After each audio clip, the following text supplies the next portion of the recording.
This is Radio Nepal. I'm Kaushal Ghimire with the news. The headlines first. Both houses of federal parliament start deliberation on government's policies and programs. Lawmakers suggest government to prioritize strategic and people's livelihood-related programs. Prime Minister Pushpakamal Dahal Prachanda pledges to conclude transitional justice-related bill at the earliest. World Biodiversity Day today. Deterioration of Chure region a major concern for Nepal. And Ukraine's President Volodymyr Zelensky insists Bakhmut not occupied by Russia after a Moscow-backed mercenary group claimed control. Now the news in detail. Both the houses of the federal parliament have begun deliberation on the government's policies and programs. Prime Minister Pushpakamal Dahal Prachanda presented a proposal in the meeting of the House of Representatives yesterday, seeking the initiation of deliberations on the government's policies and programs for the fiscal year 2023-24. President Ramchandra Paudel had addressed the joint session of both the houses of the federal parliament last Friday and read out the government's policies and programs. Meanwhile, 20 House of Representatives members have registered amendment proposals on the government's policies and programs for the next fiscal year. The government's policies and programs have received mixed reaction from the parliamentarians. The lawmakers have urged the government to prioritize the strategic and people's livelihood-related programs rather than new and ambitious ones to resolve the country's economic problems. Meanwhile, CPN-UML Chair KP Sharma Oli has said the government's policies and programs presented for the next fiscal year 2023-24 were beyond reality. Airing his views during the deliberations on the government's policies and programs in the meeting of the House of Representatives yesterday, the main opposition party leader Oli demanded the rewriting of the policies and programs. He said the new policies and programs fail to realize the gravity of the 15th periodic plan and review it accordingly. Likewise, the National Assembly has also begun deliberations on the government's policies and programs for the next fiscal year. Minister for Communication and Information Technology, Rekha Sharma, presented the proposal on behalf of the Prime Minister Pushpakamal Dahal Prachanda before the session, seeking discussions on the government's policies and programs. 3 lawmakers from the National Assembly have registered amendment proposals to the policies and programs.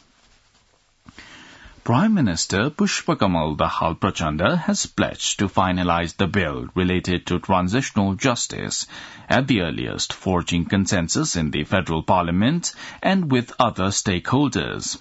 Addressing a program in Kathmandu yesterday, Prime Minister Dahal assured that under consideration bill related to transitional justice in the parliament would be endorsed after having clause-wise deliberation on it. He also vowed that the bill would be passed with provision to provide respect and facilities to the families of the disappeared persons, martyrs and injured. The Prime Minister added that the works would be forwarded in order to conclude transitional justice within 2 years. The CPN Maoist Centre has denied any financial irregularities in the payment of the then members of the Maoist People's Liberation Army and other managerial works in the cantonments. Organizing a press meet at the party central office in Peristada yesterday, the Maoist Centre said the office of the Auditor General had already cleared the matter and there were no irregularities in the budget meant for the supervision and management of former Maoist combatants. The Election Commission has sought clarification from the respective political parties, university teachers and universities for their involvement in political parties. The Election Commission has expressed its concerns about some political parties having allocated portfolios of their central members, General Convention representatives and Mahasamiti members to the university teachers. The Commission has acted on a complaint that political parties have provided membership to people involved in teaching in violation of the Political Parties Act. The Minimum Wages Fixation Committee has recommended minimum of 34,125 rupees as the monthly wage for working journalists. A team including Minimum Wages Fixation Committee Chairperson Sangeeta Khadka yesterday met with the Communications Minister Rekha Sharma and submitted a report putting forth the demand. At present, the monthly minimum wage for journalists is 24,600 rupees. In response, Minister Sharma said working journalists should draw salaries that sustain them for a decent living. Minister for Communication and Information Technology Rekha Sharma has said the major responsibility of the government is to protect and further consolidate the Republic system. Addressing a meeting of the spokespersons of various ministries in the context of the impending Republic Day in Kathmandu yesterday, Minister Sharma stressed that the indicators of progress achieved since the declaration of Republic in the country should be taken among the public. One person has died. One Yarsagumba picker has died in Bajang avalanche. A person who was collecting Yarsagumba died after an avalanche occurred at Dhansera of Surma Rural Municipality, Ward No. 2 in Bajang district on Sunday. According to the Assistant Chief District Officer Satya Kumari Joshi, 2 people are missing, while 2 others have sustained injuries in the avalanche. World Biodiversity Day 2023, also known as the International Day for Biological Diversity, is being celebrated worldwide, including in Nepal today, organizing various programs and events. The day is dedicated to raising awareness and promoting action for the preservation and sustainable management of biodiversity. World Biodiversity Day, observed on May 22nd, annually highlights the indispensable role of biodiversity in sustaining life on Earth.